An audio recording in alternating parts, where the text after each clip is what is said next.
Family is supposed to be a source of love, comfort, and security.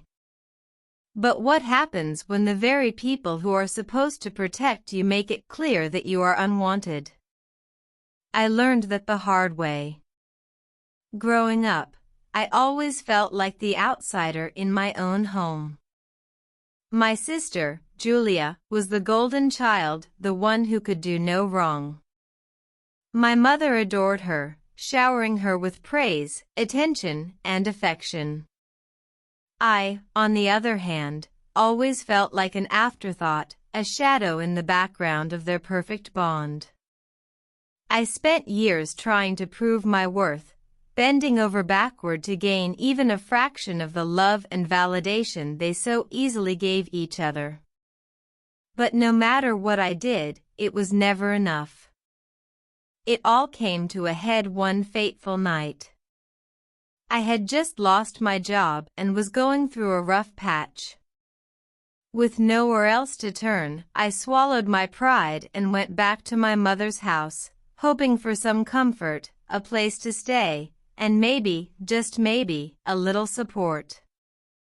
As I stood in the doorway, suitcase in hand, my heart pounded.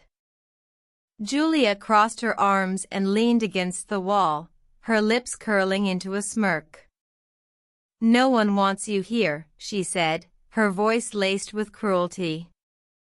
I looked to my mother, silently pleading for some kind of disagreement, some small sign that she still cared. But instead, she nodded. "Maybe it's for the best," she murmured. "You should figure things out on your own." I felt the air leave my lungs. A part of me had always suspected they didn't love me the way I loved them, but hearing it out loud, seeing it confirmed in their eyes, it was a different kind of pain. It was the kind of wound that cut straight to the soul. I turned on my heel and walked away, refusing to let them see me cry. That night, I slept in my car, curled up in the driver's seat with nothing but a blanket and my thoughts to keep me warm. It was the lowest point of my life, but in that moment, I made a decision: I would never beg for their love again. What followed was a journey of self-discovery, pain, and ultimately, triumph. At first, every day was a struggle. I took whatever job I could find, waitressing, cleaning offices, even handing out flyers on the street. It was exhausting, humiliating at times, but I refused to give up. Every paycheck, no matter how small, was a step toward my freedom. I found a tiny studio apartment in a rough part of town. It wasn't much, just a single room with a mattress on the floor, but it was mine. For the first time in my life, I felt a sense of ownership, of control over my destiny. I worked odd jobs, saved every penny, and put myself through school. It took years of sacrifice, long nights of studying after grueling shifts, skipping meals to afford textbooks, but eventually, I earned my degree. With it came new opportunities, better jobs, and a future I had carved out for myself without anyone's help. I built a life for myself, a life that had nothing to do with them. I found friends who became my real family, people who saw my worth even when my own blood couldn't. They celebrated my victories, supported me in my struggles, and never made me feel like I had to prove I was worthy of love. Years later, when I was thriving in my career, my sister reached out. She needed help. She was going through a rough divorce.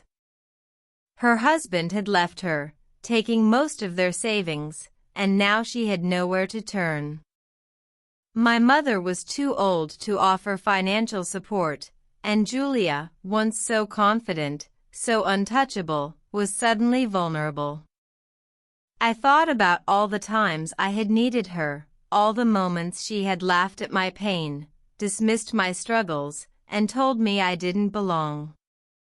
For the first time, I had the power to say no. "I'm sorry you're struggling, Julia," I said, my voice calm, steady. "But I figured things out on my own.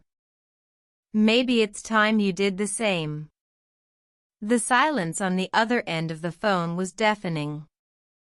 And that was the moment I realized I was never the unwanted one.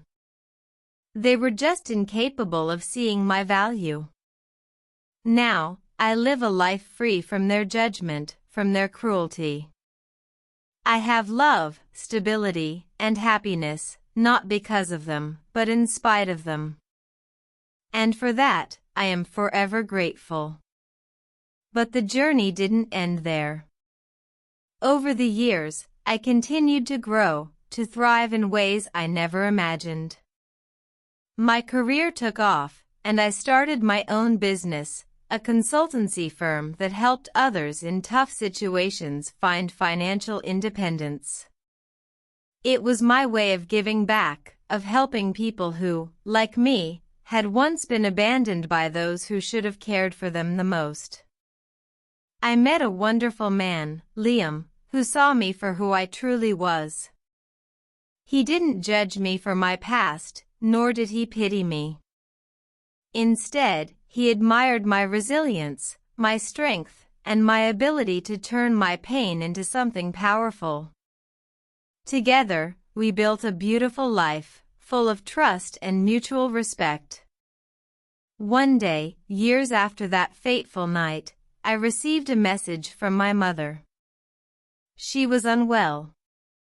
Julia had moved away and barely kept in touch, and my mother, the same woman who had nodded in agreement when my sister cast me aside, now needed help.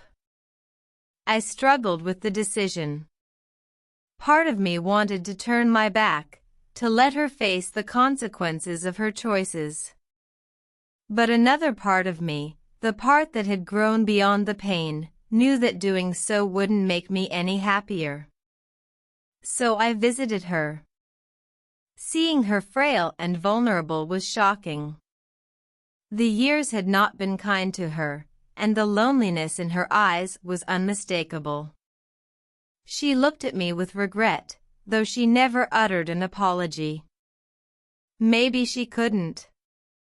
Maybe pride still held her back. But in that moment, I realized I didn't need it. I had already forgiven her. I helped set up her care, made sure she had what she needed, and then walked away without bitterness.